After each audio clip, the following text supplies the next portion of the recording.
Denial, anger, bargaining, depression, and acceptance.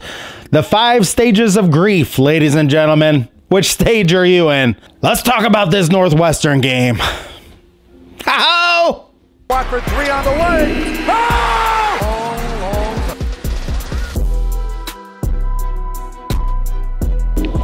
Well, you see the calming scene behind me, ladies and gentlemen. That's where I think our team was when this game started. Holy crap. I mean, for me, in the 5 stages of grief right now, I think I'm at acceptance. Accept that Mike Woodson sucks as a coach. Accept that this team puts out just a lackluster effort out there on the court. There is a play in this game I want to talk about, and I rewound it and watched it like 5 times. We're going to talk about that. There is a lot to break down in this game. Just a total train wreck on offense from beginning to end. And Baco gets involved in the second half. I mean, he gets to his 20 points. I mean, what's it even worth on this? What's happening out there? It is so bad. We'll get into talking about the game. Thank you so much for joining me. I am your residential anchor, Aaron. This is Indiana Sports Connection, a place where the most passionate Indiana Hoosiers fans come to talk about the games. Leave a comment down below. Join my channel. It's totally free. Let me know what you thought about the game. I respond to all comments on this channel, and this channel is growing super fast, so thank you very much for that. Jump in the rocket ship. We're taking this channel to the moon, getting to 500 subscribers here soon, so thank you so much for joining me. This is a new channel, and let's get into talking about the game. I mean, the first half was abysmal to watch. You know, Indiana stayed somewhat in the game, but I'm thinking most of the time, Boo Buie didn't play a lot of the first half with foul trouble. And we let them get into a rhythm shooting early on in the game. How many times are we going to go underneath these screens and leave? I mean, this transfer from Princeton, which it just baffles my mind that we don't go after a kid like that from Princeton that just literally shot the lights out. But you know what? Nobody on our team has ever given an opportunity to shoot like that or play like that. And it is just obvious that the coaching or something on this team, there's just no continuity whatsoever. It just drives me absolutely mad to watch these guys. And the play I'm talking about, there was a play where Ware just throws the ball away, and it was like Renew watched it, and Baco, when he ran after the ball, and Cups was going after it too, but Boo Buie just wanted that ball a lot more than they did. And he sprints his ass down there and grabs it, and Baco, if you rewind that play, he's just dogging it down the court until he sees, oh my God, one of the players from Northwestern is just going to come after the ball and grab it right away from me. Oh my God, that just made my head spin. Watching that kind of bullshit, like just dogging it out there. Like, what does it mean to you? Absolutely nothing. And I see people, I'm watching the assembly call, just kind of the comments afterwards, because we had a birthday party today. And I'm like watching the comments afterward, and there's people, who is Ware gonna leave next year? Is Baco gonna leave too? What does it matter? These guys fucking suck. These guys suck so bad. Just let them all leave. Like Renew too. This guy just complains. His body language is awful. It's obvious he doesn't get it. You can't just keep hacking away and foul out of these games. And you sit there. Renew on one of these plays, he's trying to make a post move. It's obvious that these teams, they have our number. They know that we only have like 2 or 3 moves that we go to. Dump it down to Renew, and he only has 1 move that he goes to. Tries to get to that left hand and put up that hook shot. Well, you know what? Everybody's just hunting his left hand. Everybody knows exactly where he's trying to go with the ball. And one time, he didn't even like feel the play out, and the guy just moved and he like fell down completely. Like, I mean, that play, well, that was one that really stuck out in my mind. I'm thinking like, God, move with a purpose out there. Like, these guys, I just don't know what is going on with Indiana basketball. I mean, if you can see the pain in my voice and the pain in my eyes, it's awful to watch right now. I don't understand why it doesn't mean anything to these guys. And the reason why it is because all these guys are NBA guys. Think about what Indiana basketball was in the past. I remember thinking this as a kid. I remember thinking, you know, why doesn't Indiana have like Michael Jordan on it? Why doesn't Indiana have Larry Bird on it? Why doesn't Indiana have like Isaiah Thomas was, you know, when I was a kid, was the only guy that was like prominent NBA player? Because what it takes to win in college basketball and what it takes to win in the NBA are just two totally different things. These guys are trying to get to the NBA, and they're just a bunch of slouches. Ware shows no enthusiasm whatsoever.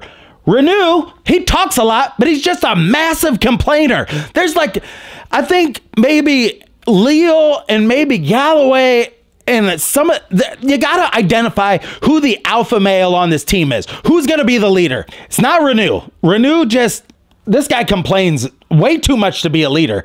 You got to pipe that down. You know what? I would make him watch a video of Matt Nover. There's a guy that showed up like he was the Terminator every day. Was he the most gifted? No. Was he the most everything? No. Did he block out every time and scrap for rebounds and was just a hard-nosed son of a gun? Yes, that's all he was. That's what you need in college basketball. You don't need all of these freaking highfalutin players that think they're going to the NBA, think they're going to be somebodies, and don't give a rat's ass about being in Bloomington, Indiana, except for to use the weight room. Maybe they get some meals at the commissary for free and all this other bullshit. We just don't need it. Like, I would just tell these guys, there's the door, and don't let it hit you in the ass on the way out. I mean, there you go. I mean, same with Gabe Cupps. You better be diving for those balls, especially when our offense sucks ass and we need every single possession we can possibly get. And these guys just stand out there looking around like a bunch of dummies. I mean, I don't mean to rip on the players because I know the coaching is just god-awful on these teams. But it's like nobody cares. The coaches don't care. The players don't care. The fans care a lot. And the product we're putting out there for these fans and the price to go to an Indiana basketball game, Indiana's always going to have really, really great fans. But it's like what you're putting out there, I mean, you're breaking people's hearts. It's just an awful, awful thing. And people watch it and they're just sitting there thinking, my God. Last week before the Super Bowl, I put on a game, and it was a game from like 97 where Indiana was playing Northwestern, and me and my dad, we were just watching a little bit of that. And he said, he's like, you know, when we watched these games back then, we just knew we were going to win these games. We were not going to lose to Northwestern at home. That was the precedent. That was it. It's like, we're not going to lose this game. And if people are going to be out there not trying hard, I'll tell you what, we'd be playing a bunch of janitors in the game if that was the case. It's just totally not the case anymore. We get schooled by these teams. And look, back then, in those times, in the 80s and 90s, people were gunning for us every single night. I mean, we were like the Kansas City is right now, the NFL. We were the front runner. We were the team that everybody was trying to emulate, that nobody could figure out. Why can these guys put together these teams and win these national championships? I mean, 3 in 11 years, you know, 5 from 40 to 87. I mean, in Indiana basketball, it's in all of us, and we still have the best high school players here.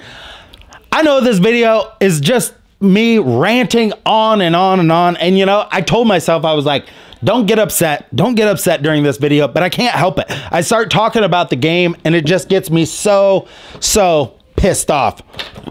I have a few of my notes here that I wrote down. I mean, Ware had a big game, scored 20 points. He should, you know, I mean, it's like Northwestern was they lost one of their best players to a meniscus tear, and forgive me, I forgot his name in my fit of anger here, but they're missing like one of their best players, and then he gets in foul trouble.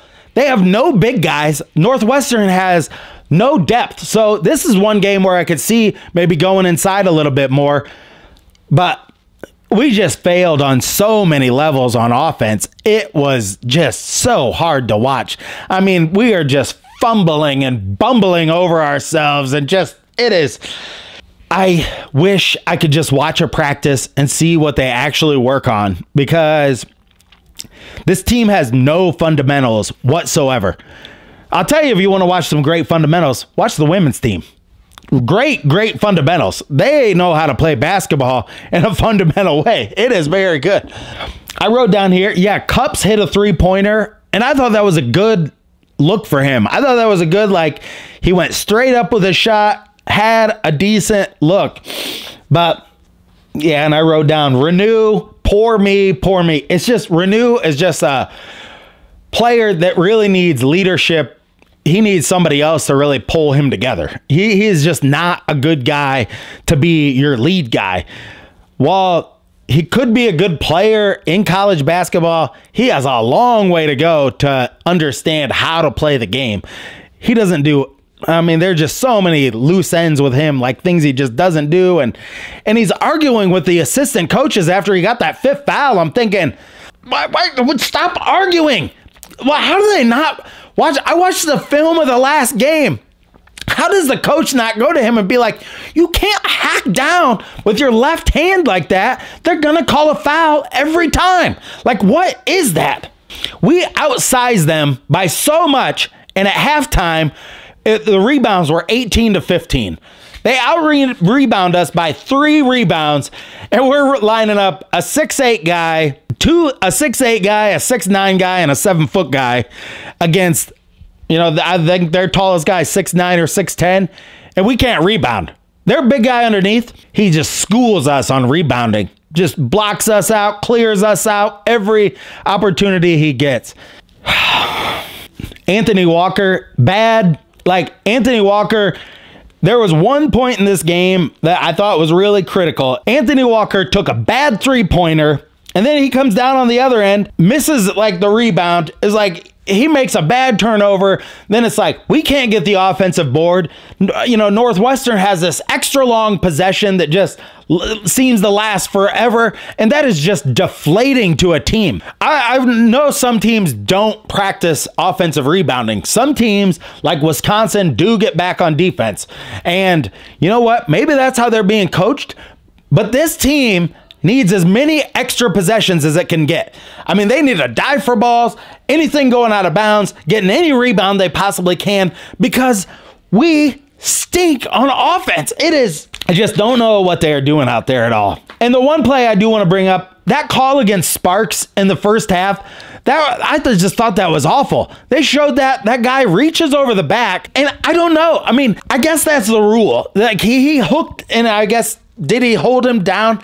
I did not really see it, but tell me what you thought about that play. I thought it was really a clean play, and I thought, hey, shame on you. You go over this guy's back and foul him, and then suddenly they get the ball. I just thought that was just a bullshit like sequence right there. And then they go to the monitor. This replay in basketball is just so tough to watch. I watched the Auburn-Kentucky game the other night. I mean, I was really watching. A lot of people are always messaging me on here saying that Pearl should be our next coach. So, I mean, Kentucky really took it to Auburn, at Auburn, and was a really great game to watch. Kentucky was really aggressive. And if you want to watch 2 really aggressive teams, those were it.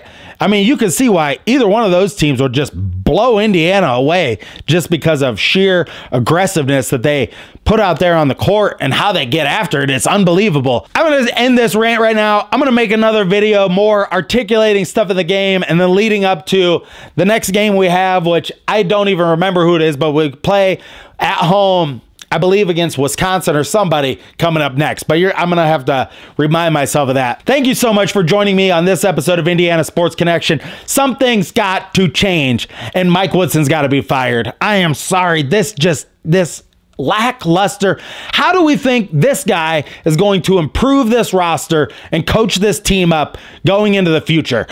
I mean, if you're one of the people that thumbs down my videos because you don't think Mike Woodson should be fired, at least have the balls to articulate your argument of why he should stay in the comments down below. If not, then enjoy the games. But if you like watching this kind of bullshit, be my guest. But if you want him to stay, tell me why you think Mike Wishes should stay. Don't just say he's just some nice old man, because that's not it. And you know what? This means a shitload to a lot of people. And you know, we should really expect better. And our expectations here, that's why we're so disappointed. But if you're going through the 5 stages of grief like I am, tell me what stage you're in. Thank you so much for joining me. And until next time, stay classy out there, Hoosier fans.